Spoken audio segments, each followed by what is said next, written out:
guys, I am back with another video, and today I am doing relationship-y advice type videos because I love these kind of videos. I'm not that good at this sort of stuff. I just get an idea in my head and then I feel like I have loads of opinions on it. I'm also doing this as a collaboration with Wing, who is Diva Makeup Queen, and she is absolutely gorgeous. She's just hit over 50,000 subs and she is definitely deserving of way more subscribers. She's gorgeous. She's been making videos for years and she is going to do a video on how to get over your ex. If you're going through a breakup or you're having a tough time, then go and watch that video after you've watched this one. Mine is going to be completely the opposite. Mine is going to be how you know when you've met the right person. I'm really sorry about the makeup. I did the makeup today pretty much in the worst lighting possible. I didn't use my beauty blender and I really don't like my face right now.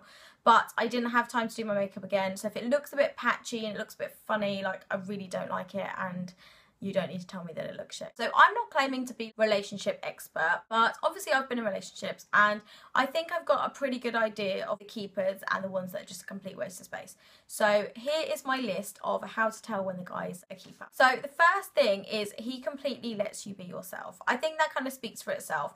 If he tries to change you, or if he tries to make you do things that you don't like, or if he makes you try and say things that you don't want to say, and if he just accepts you for the way you are, then I would say that is a pretty good starting ground for someone that's a keeper. Somebody that completely knows what makes you happy and understands what makes you happy, just understands you as a person and spends the time to get to know you and the things you like and the things you want to do, and vice versa. Like, this is all completely vice versa. You need to kind of get to know them, understand what makes them happy. That again is another really good point. They need to know you inside out, really, and there's someone that takes the time to do that, definitely a keeper. Another thing is probably like the biggest thing ever.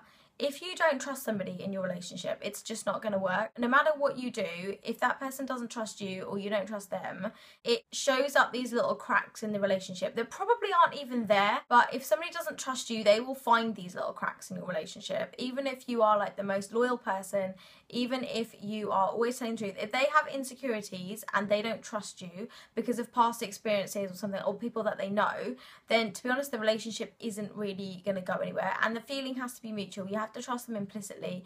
You have to just know them enough to know that they wouldn't hurt you. Because if you haven't got trust, you really haven't got the basis of a relationship at all. Another thing is somebody that takes the time to get to know your friends and family. So someone that loves your family, someone that want to kind of do things for your family, that someone that can see themselves being part of your family is someone that potentially you can marry. If you date a guy that doesn't want to get to know your family, doesn't want to speak to your friends, doesn't want to spend any time with them, they're probably not the right person. Obviously at the beginning of a relationship it's quite scary and quite intimidating to meet somebody's friends and family. And I'm not talking about like teenage relationships, because I know that people don't always feel that happy about meeting somebody earlier on. But I mean later on in the relationship, as your relationship grows and develops, you have to kind of spend the time with each other's family. You have to kind of get to know the family, because at the end of the day you're going to kind of be together, and that's the way that it should be. You should make effort for each other, definitely. Also, you have to kind of make each other feel special in small ways. So I'm not talking about a guy that spends loads of money on you and a guy that does things for you.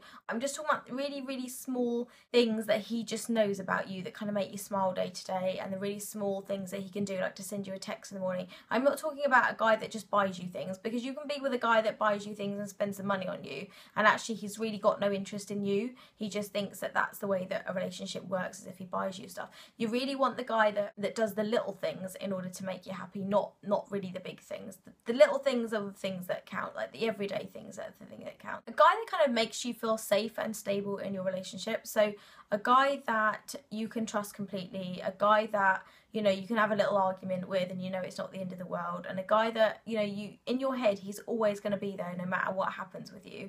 Even if you get really sick, even if you're in an accident and you need looking after, even if something really terrible happens to you, a guy that is just always going to make you feel safe and always going to be by your side, like no matter what happens. That's the kind of guy that you know is a keeper. A guy that also remembers like the little things about you. So if you are at a restaurant and you go up to go to the toilet and the waiter comes over and asks you for a drink, a guy that at least knows like what you drink, or at least has a selection of drinks in his head that he would order for you. Just somebody that takes the time to notice these small things about you. A guy that you're not feeling great, or you've had a little bit of an argument, or a guy that will go out of his way a little bit to kind of think, oh, I'll cheer her up, or a guy that can apologise is the biggest thing. Guys don't bloody apologise for anything they do. If you've got a guy that apologises, then he's definitely a keeper. And a guy that cooks. If you've got a guy that cooks, I think, again, a keeper.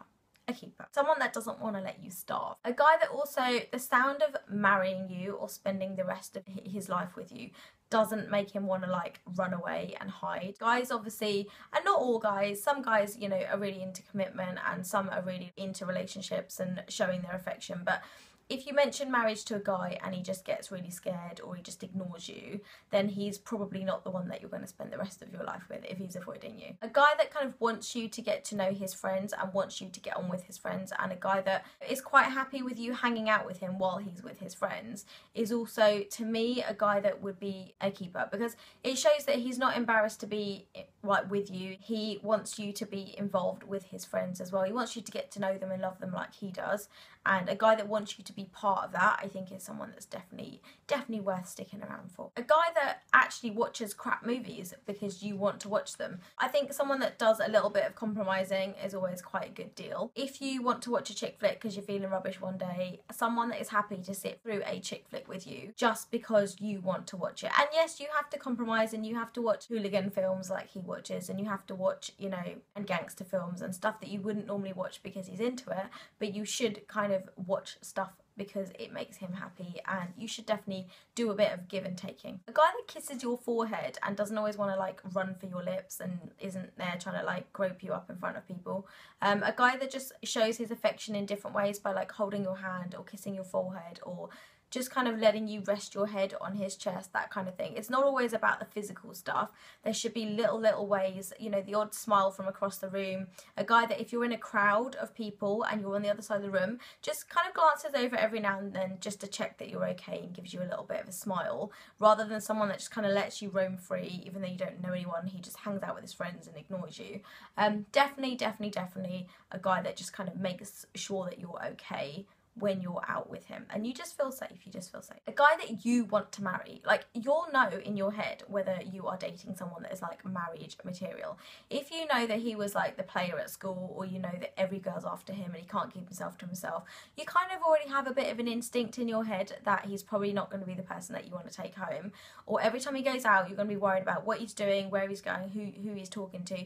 If you feel like that, you probably shouldn't be with that person. If you know that person's going to come home to you and always going to be thinking about you, then that is definitely a keeper. But if you're worried about what that person does when you're not around them, that is not a very safe relationship, and it's probably not the person that you should be with. The other thing is like just being able to imagine yourself with that person. So imagine yourself in 10 years time and you're living with that person. If you think about your future in 10 years time and you can't imagine yourself with that person, you're probably too scared, or you're probably blocking out that image because you don't want to be with that person in 10 years. But if you can clearly imagine yourself and you start saying things like, oh, when we get married we should do this, and when we have our own house we should do this, then that kind of indicates to me that you're thinking about being with them long term. And if they do the same thing, then obviously they definitely are thinking about you long term. Guys generally won't talk about the future unless they can imagine it. So if they're not talking about the future, they don't want you in it, basically. So you should just leave anyway. But if a guy is happy and open about talking about the future, then he's definitely someone to consider keeping. And the last thing I've got is like a guy that just makes the effort for you to smile, like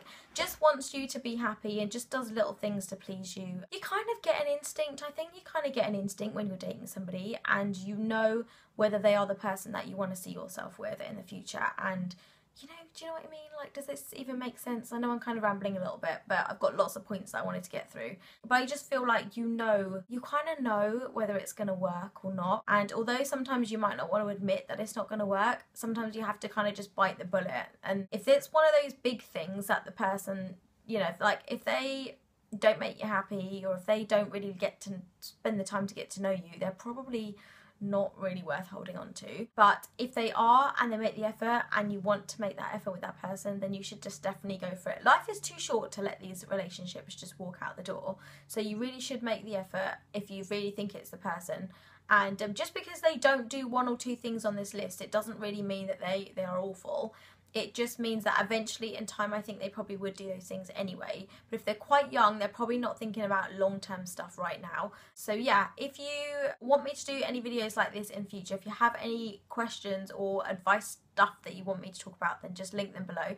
Don't forget to check out Wing's channel because she is absolutely amazing. So it's Diva Makeup Queen on YouTube, and she is just fantastic. So if you are going through a breakup and you're having a really shitty time, and it doesn't matter whether he dumped you or you dumped him, but if you have an ex and you're having a tough time getting over it, then go and check out Wing's channel because she's going to do a whole video on how to get over an ex.